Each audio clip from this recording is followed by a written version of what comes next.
प्यारे बच्चों, कैसे हैं आप सब? अच्छे हैं ना? तो आज मैं आपकी पाठ्य पुस्तक आकृति के पाठ 14 दौड़ो दौड़ो माधव दौड़ो पाठ का भाषा ज्ञान कराऊंगी।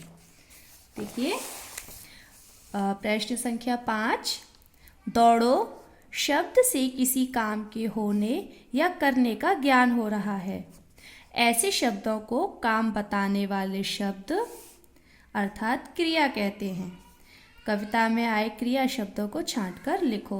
ये आपने व्याकरण में पढ़ा था, आपको बहुत अच्छे से समझ में आएगा। किसी कार्य के करने या होने का जो बोध होता है, जो ज्ञान होता है, उसे हम क्रिया कहते हैं।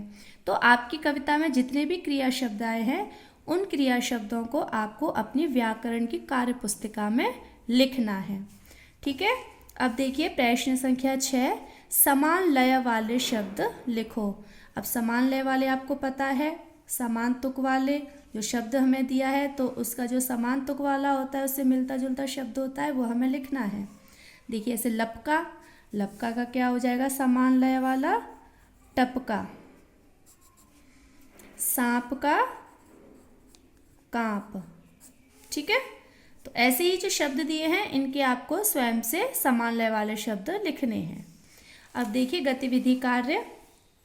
यदि लाठी सांप को लग जाती तो सांप की क्या प्रतिक्रिया होती? कक्षा में चर्चा करो।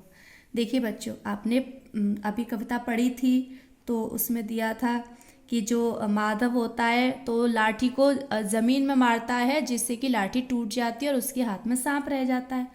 तो अब आप सोचिए कि अगर वो लाठी सांप को लग जाती तो क्या सांप की क्या प्रतिक्रिया होती? सांप बच जाता या मर जाता, क्या होता? तो ये आपको एक वीडियो बनानी है और उसमें आपको बताना है। और आपको अपने घर में दीदी भैया दादा दादी जो भी हैं आपकी फैमिली में, मम्मी पापा, उनको भी इस कविता के बारे में उनको बताना है और उनसे बात करनी है। आगे देखिए, विद्यालय में हुई किसी खेल प्रतियोगिता या वार्षिकोत्सव का वर्णन एक अनुच्छेद के रूप में अपने शब्दों में करो। हमारे स्कूल में आपने देखा होगा कि पहले हमारे स्कूल में होते हैं, खेल प्रतियोगिता होती है और वार्षिकोत्सव होता है। तो इसमें से या तो खेल प्रतियोगिता या वार्षिकोत्सव, किसी एक पर आपको एक अनुच्छेद इन पंक्तियों में आपको लिखना है। ठीक है। तो अब आपका गृह कार्य है कि आपको प्रश्न संख्या 5 और 6 और गतिविधि कार्य आपको प्रश्न संख्या 74 पर अपनी किताब में ही पूरा करना है। ठीक है।